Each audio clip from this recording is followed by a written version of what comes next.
Congressman John Chesnell Baba Yap.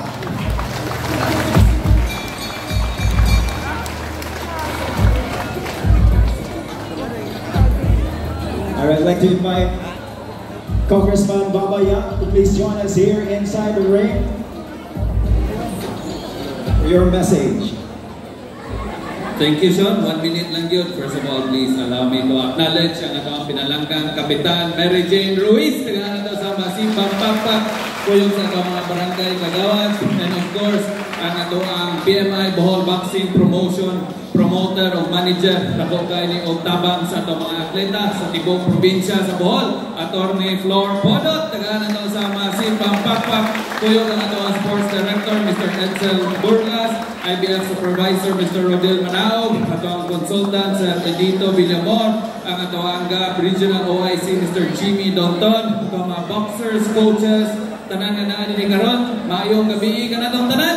Una, salamat ako sa PMI, and of course, Kapitan Mary Jane Ruiz, nga gihimo ang usa ka dako na activity dinhi sa atong barangay. Halimbawa naman po mo, basta si Babaya o si Mayor Jane Yap, o suporta kita sa atong mga atleta, mga bulanon, and ako lang po ibabalo ni Attorney Flor nga member po ko sa committee sa Games and Amusement. Timing kayo makatabang ko ninyo pohon kung unsay kinaglanon sa mga boxers.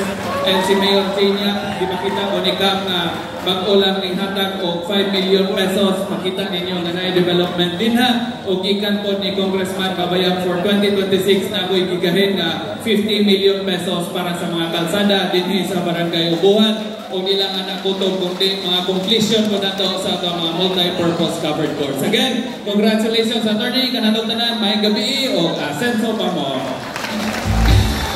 Let's give it up once again for Congressman John Chesnell Baba Yap. Ladies and gentlemen, thank you so much, Congressman.